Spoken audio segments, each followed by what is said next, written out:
We're here today to show the human cost of the war in Iraq. Over 500 U.S. soldiers have died in the conflict. These are the combat boots. 4 per buck. We've chosen boots because they represent the individual soldier. It's a vital element of combat. They have to have good boots.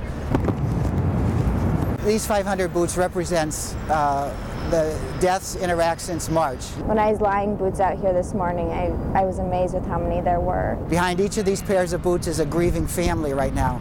He was killed November 2nd, 2003.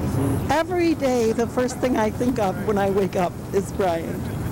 500 lives impacts thousands and thousands of lives. It's not only their lives that are lost, but their families, their friends. I have a grave, and that's all. Today we've represented the U.S. soldiers who've been killed, but there's over 2,900 wounded. So if we represented their loss, we would have to have scores of wheelchairs here. I don't want to have to fill this entire plaza in 6 months. Only days from his first birthday, Riker and Dad Ron Kraus share a moment in their front yard. He can move. They were in the process of setting up for that celebration, but Thursday night, a stranger threatened to keep them from that milestone, and perhaps many more. No explanation for it except for fear. Law enforcement says a silver or gray 1990s-style minivan was parked off of this state road in Walkerton. It pulled up Kraus's driveway. Driver asked for water to cool his overheated radiator, and Kraus offered to help. My son's sitting here. I open the doors like this. There's water right here. Takes him right from here. Just out of the corner of my eye, I happened to notice what he was doing, and he's got about 100 feet, and I'll never see my son again. Just starts running, and I'm running, and just right in the head. I thought he was unconscious at the time. He falls in here, my son rolls down on the ground, picked him up. I'm checking him out, making sure he's fine, and I'm getting him in the house. You went from Good Samaritan to victim in, what, 30 seconds? Yeah, probably less than that.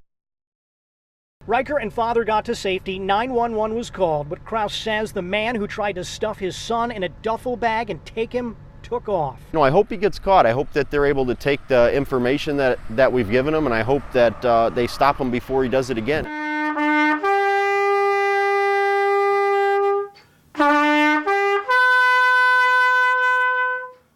Go to sleep. Go to sleep. Now it's time to go to sleep. And to me, for a veteran's funeral, as opposed to the nightly song, it's, this is your final sleep. Rest assured that now we're playing your final going away song for you. And you can go, to God's army in the sky, knowing that, they came out for me. It was during the Civil War, 1862, 140 years ago. A general by the name of Dan Butterfield, down at the Battle of Gettysburg, was having so many men die on the battlefield, and they were just burying them in the soft ground by the riverside. He wanted something that would signify and be a little bit of a memorial, and they worked out the 24 notes of taps. It was done for so many years after World War II.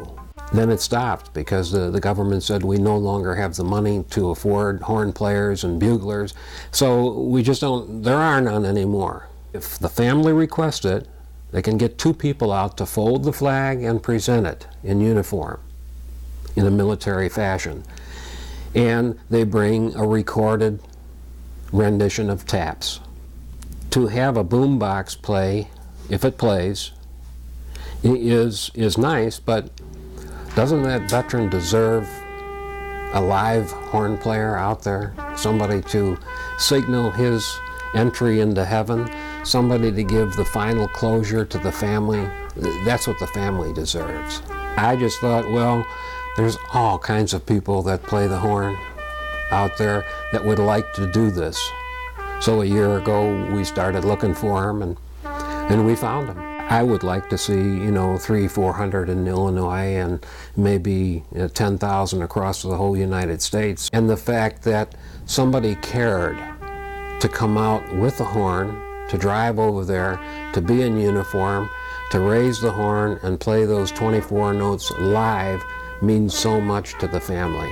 You're looking for closure with that burial, and that closure is those 24 notes of taps.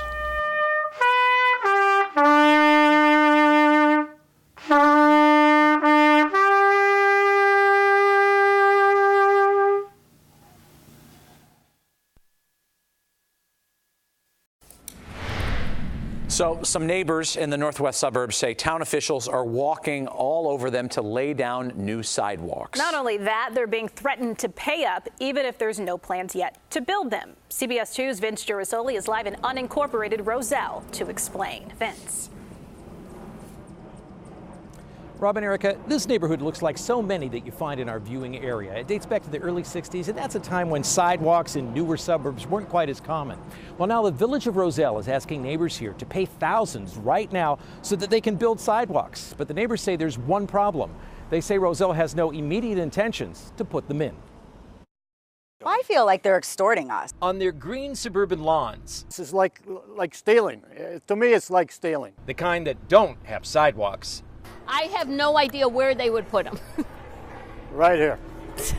The residents of Countryside Roselle, if you're taking money from somebody and not giving them anything in return, are taking a stand. If they're going to take my money, do something about it. You're going to put this, okay, put it on. At least I'll know what I'm paying for. For decades, this unincorporated neighborhood has been receiving sewer service from the village of Roselle. They're threatening us with a sewer over a sidewalk. Most of their agreements are now up, so to continue service, the village is asking about $5,000 a home to potentially build sidewalks, they say, if the neighborhood is ever annexed into the village. I said, oh, are you putting in sidewalks? And they said no. Residents here charge the village has no annexation plans, no real intentions to build sidewalks, but definite plans to take action if the homeowners don't pay up. They're going to shut off our sewer service, which will make our homes uninhabitable, which will condemn them. Then they're going to put a sign on our door that we cannot live in our own house, and they're going to kick us out of my own house. Neighbors have contested the plans since last January, but with a deadline looming this week, they're also worried about those on the block who simply can't afford it. There's an older lady down there, 90 years old, and they're going to suffocate her. I'm paying $5,000 for what? The sidewalk, the imaginary sidewalk? Now, what the village is asking for is legal, and we understand from neighbors about 20 homes would be impacted. We reached out to the village multiple times today, and then late this afternoon, we heard from the village mayor, Andy Maglio. He said he had no comment, but he did confirm that the village is reevaluating its agreements with these neighbors that could offer them some hope, or perhaps he's just standing behind his position that it's time to work out new agreements, and those payments for sidewalks are being demanded. We're going to keep you posted on how things develop here, but till then, reporting live from unincorporated Roselle, I'm Vince Girasoli, CBS 2 News. Yeah, $5,000 per homeowner. That's pretty steep, Vince. Thanks.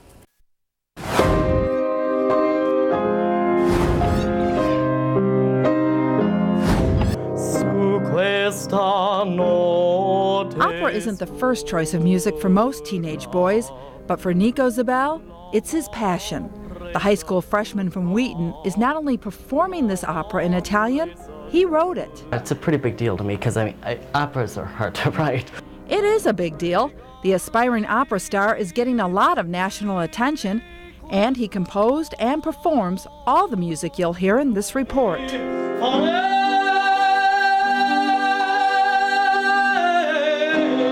Hi! Fox viewers first met Nico 12 years ago when we traveled to a small Romanian orphanage with his parents, Bill and Michelle. The Zabels were part of a growing number of Americans who were adopting children from Romania.